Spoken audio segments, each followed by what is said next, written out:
As I had mentioned before, I had hired another detective who was a retired Denver police officer.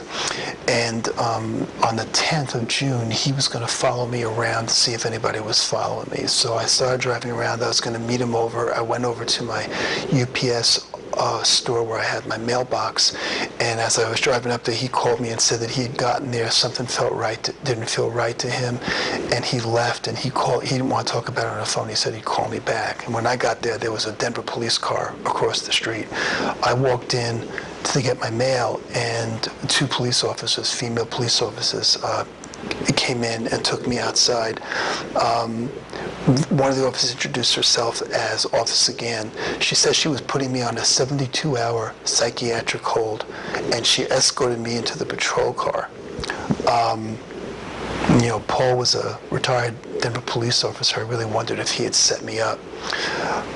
And this event happened just 2 days after Caitlin and Jeannie Robb's office sent my documentation without my permission to Chris Kroenke in District 3.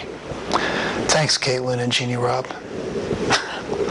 On the way to the hospital, Officer Gann told me that the DPD was just trying to help me. They were just being good people. She said they were very concerned that I was spending all this money on hotels and that I was thinking about breaking the lease on my apartment, which would cost me a lot of money. She said she thought I was paranoid and that she was just trying to help me. And I thought, so you read this document and decided the only way to help me was to hospitalize me. I asked her if she thought I was hallucinating things, and she said no. I said, then how do you explain the locks on my car being opened at least 20 times? She didn't answer me. I asked her to examine my car, to go back to my car. I said, you can sit in there, feel the mason sand in it. You can see that I'm not nuts, it's in there. She refused. I told her we could go back to my apartment and she could take off her shoes and just walk around on the floor. She would feel the mason sand immediately. She'd know I was telling the truth, I wasn't paranoid, and that would be that. She refused. But she looked at me and said, when you get out of the hospital, Harvey, I'd like to come back to your apartment and check it out. I'll get a hold of you. She never called me. So the Denver police read this document and decided I need help, but why hospitalization? Did they offer to put someone in my apartment when I left to try and catch whoever was breaking into my apartment? No. Did they talk to the locksmith that had put the Medico lock in my home to see if anyone had tried to intimidate him to get a key to the lock? No. Did they check out the person in my complex, the one that was always following me around? No. Did they investigate the maintenance people at my apartment complex to see if any of them were approached or intimidated to try to help with these break-ins? No. Did they offer to fingerprint my apartment to see if they could find prints of those who were breaking in? No. Did they look at the people who had lived next door to me and were involved in the break-ins? No.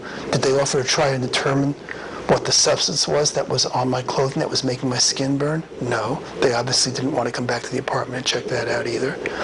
Did they offer to look over the reports of the chemist that analyzed the substance? No. Did they look into the person that I'd seen in the lobby on 1226 Scott Handler to see what his involvement was? I said that he'd call me. He had no way of knowing my number. I called him. The phone rang. They refused to do anything about that. Did they try to check out the origin of the anti-Semitic letter that I received? No. They probably sent it themselves. Did they check into the vandalism of my car that occurred outside the library in Cherry Creek? No. Did they offer to help me by following me to see if anybody was following me or stalking me? No. They didn't do any of dozens of things that they could have done that could have proven that I wasn't paranoid, that this was really happening. Why? Because they knew it wasn't delusional paranoid, because they were the ones that were helping Greenwald do this to me. They were just going to hospitalize me so that they would have that hospitalization as a way to use, saying that I was crazy if I was forced to the point of having to go public like I am right now and making this video. They were going to put me through any kind of hell that they needed to put me through in order to protect themselves. So at the hospital, they took all my belongings, Officer Gann, at least the people that Officer Gann was standing there. And again, I carried everything with me, and I carried all the copies of this document, a bunch of them on CDs and on USB flash drives. And they had access to all of those things. I sat in the monitoring room in intake. The assessment nurse entered my room and spoke with me. She said she had never been involved with anything like this. She said all of the cases that come into psychiatric emergency are usually cut and dry, and it is very obvious that there is something wrong with the individual. She said this was the first time she was assessing someone that appeared to be completely stable and fine. I spoke with her for about 10 minutes. About 45 minutes later, Dr. Eichelheimer, Ikelheimer,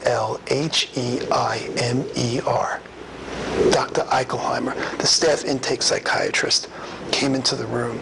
He said hello and spoke to me for about 30 seconds and then said, "I believe you're paranoid and have delusional disorder. I'm going to hospitalize you," and started to walk out of the room.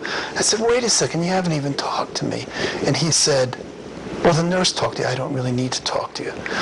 And he started to walk out again. And I asked him, on what information was he making this diagnosis? He said his supervisor, the supervising psychiatrist at Denver General Hospital, had called him about my case. He then went over some of the things I wrote in my documentation, which he had in his possession. He talked about me thinking my computer was being hacked or my phone calls were being monitored, which on the surface could sound paranoid.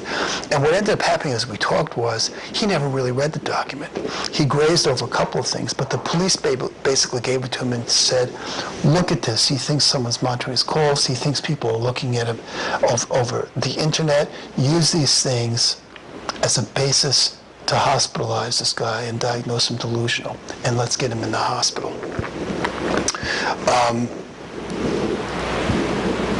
And it just became really evident as we go on that he really hadn't read much of the document. He had a copy of the diagnostic criteria of delusional disorder, and he asked me to read it. He said it would give me a chance to read it, and he'd come back in a little bit.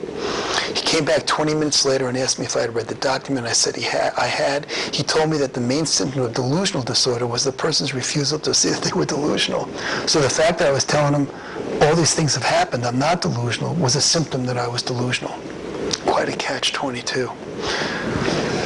You know, and that would happen to you, any of you. If I dragged you into a hospital and said you were delusional and told you why, and you said, "That's crazy, I'm not delusional, those things are, that's not real," that would be a sign that you were really delusional. I asked him what would happen. When he came back in, I asked him what would happen with the hospitalization. He said he wasn't diagnosing me as psychotic, meaning that I wasn't suffering from any auditory, visual, or sensory hallucinations, thinking things were crawling on me.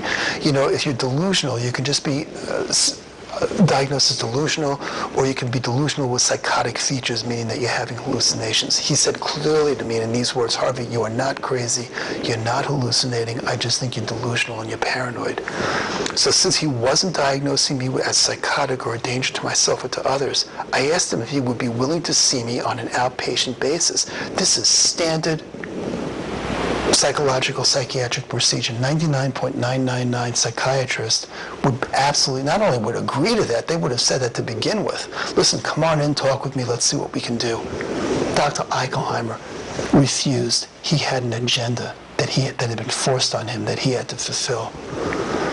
There were 2 units in the hospital, one for the more severe acute cases, and more likely psychotic cases, the other for more highly functioning patients.